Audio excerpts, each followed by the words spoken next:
Hey, today is basically my birthday and Christmas at once because today is the last art style day and I've got some Play-Doh I can play with today and it's also the last art style, so let's make it count. I also got some kinetic sand, so let's try that. Let's do an unboxing. Ooh, oh cute.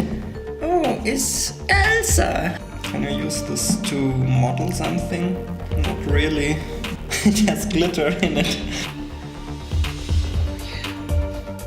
That's nice. No. Welcome to Jonah's Play-Doh office. This is a YouTube channel where we review the newest toys. It has a very good quality box. Let's try orange. I can't really get a smooth surface on this. Whenever I try to form it, it just breaks. I have a little sister, she will be very happy to play with this. I think this will work, but the problem is obviously that the creatures will be pretty small if I do it like this. Here I start modeling, which is the fun part, because every second that I'm doing something useful while not sitting in front of the PC is a good second for me. Working analogically without a computer screen is very pleasant, because I spend pretty much 80% of my day in front of a screen, so this is a good alternative.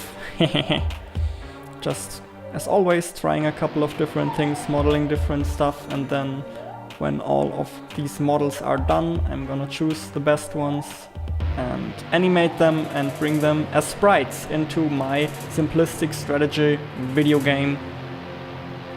That's gonna be awesome.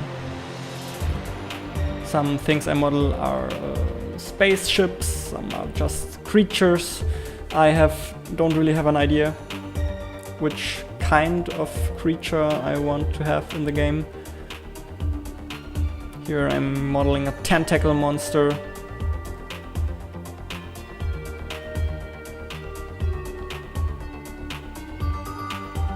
I'm pretty glad it worked with this material. Okay, now we have to choose one.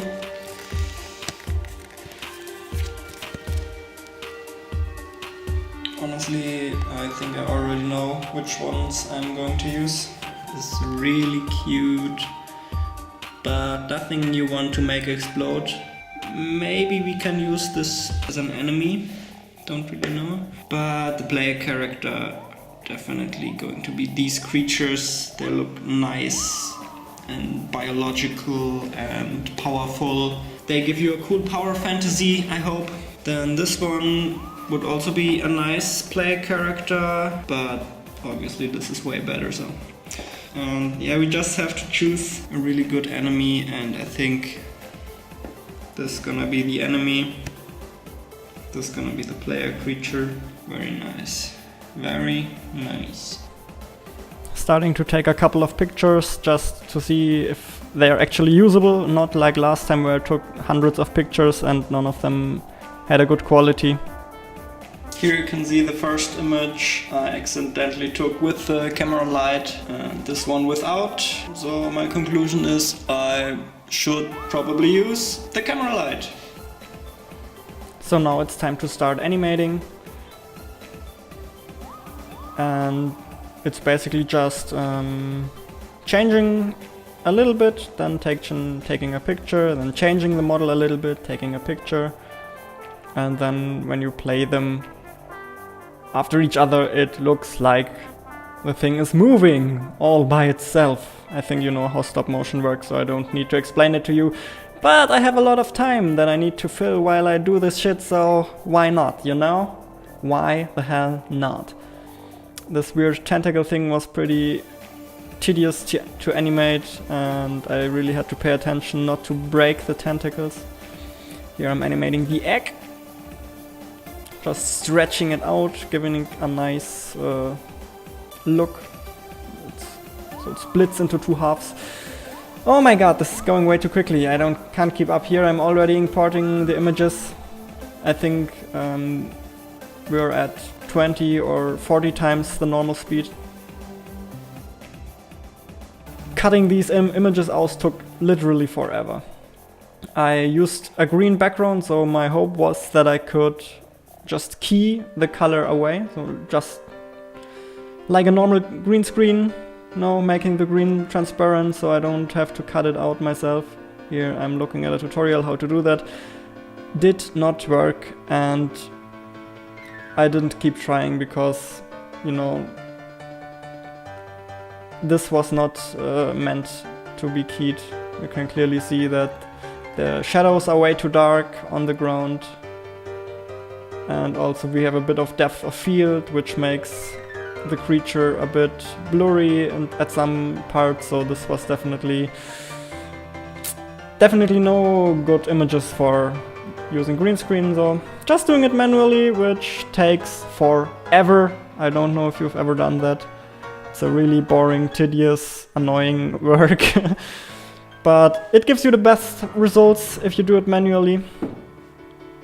So that's what I did here. You can listen to a podcast while doing this, I think. I listened to the co-optional podcast while cutting all this shit out. Then you have to clean it up. Do some color correction, have a look that all images look roughly the same, really make sure that the animation will work out in the end. And here I finally export the animation. Now I continue with the egg. Basically the same process, just making sure the images are scaled correctly and are on top of each other.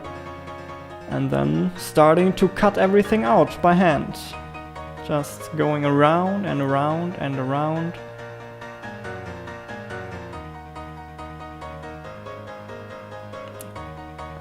And yeah, this was way faster because the shape's a lot more simplistic, didn't take that long.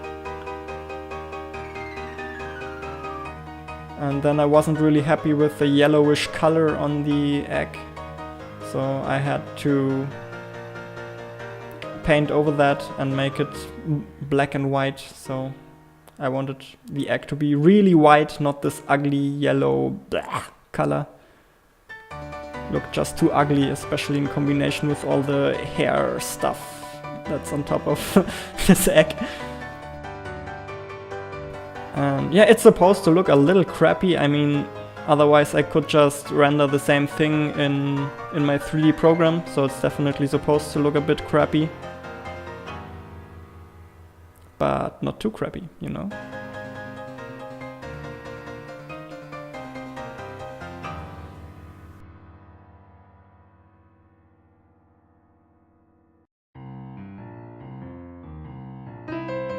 Doing some color correction.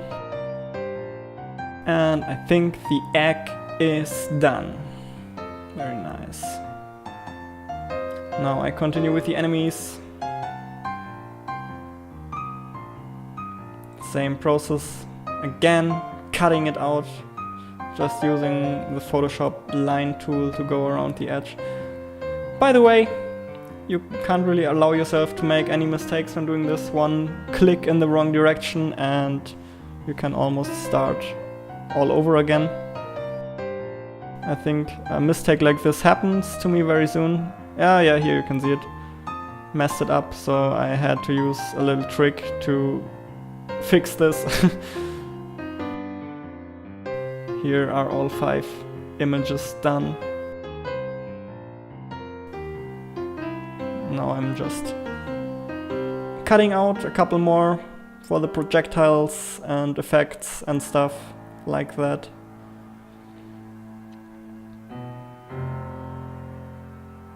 And now I'm starting to design the background.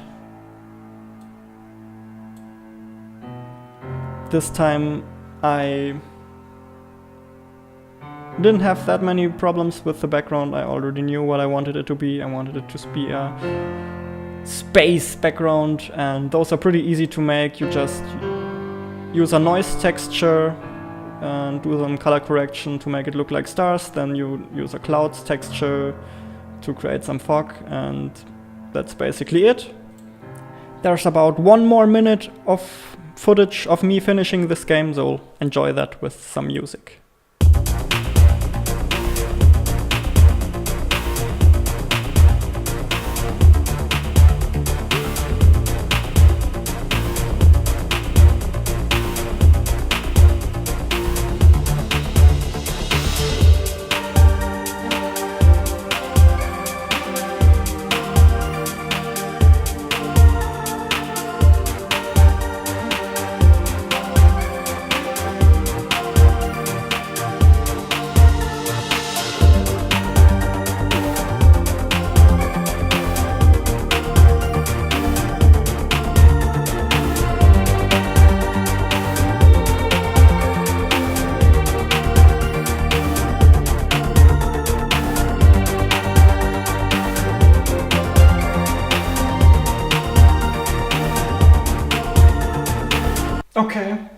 did it! The final art style is done, so let's play. Are you curious? Are you curious? This was a lot of cutting sprites out today. Whew. I kind of hope we don't decide on this one, because that would mean I would have to cut out a lot more sprites. And unfortunately this looks kind of good. I really like these space creatures. It's a pretty unique style. I don't think I've ever seen something like this before. So that's good, but also bad, because this was pretty exhausting today. Pretty boring, mundane work. I've gotta say, this game has a bit of an unfair advantage because it has particle effects. You know, there are a lot of particles flying around already. Especially when you hit the enemies, that feedback makes a huge difference. But even without that, the creatures and the eggs are pretty damn cool, so... Cringe warning, cringe warning. This level is too easy. Who made this level so easy? Okay, finally, we get to the interesting stuff. But still, this is way too easy. Who made it this easy? Who? Who?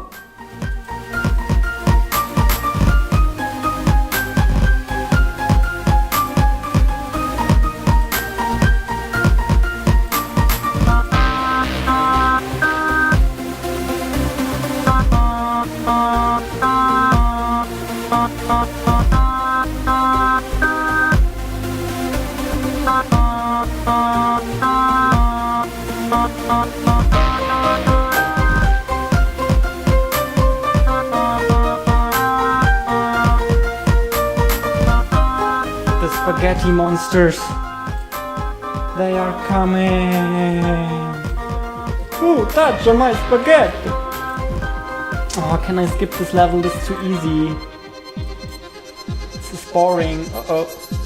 Okay, final challenge.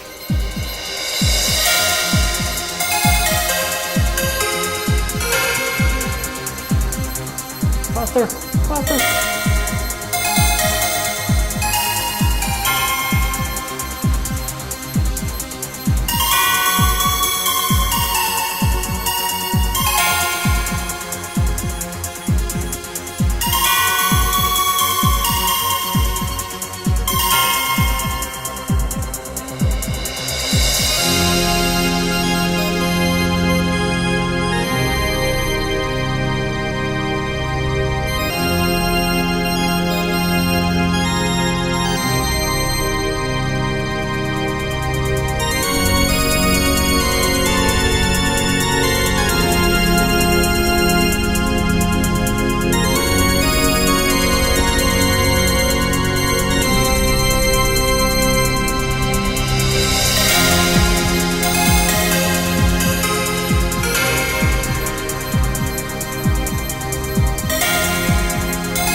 Will I survive? Will I?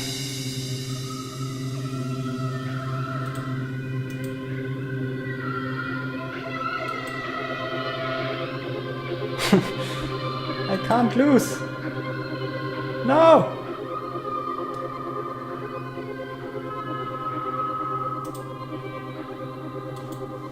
I have never lost. It was never this close. How can it be this close? But now I won. Okay, luckily. Oh. So, what do you think? Which art style is it gonna be? Have a look at all 4 of them. Give me feedback to this art style in the comments. And then we'll have to take a decision. That's gonna be a hard decision. Thank you for watching. Have an amazing day. Make the world your playground. See you tomorrow.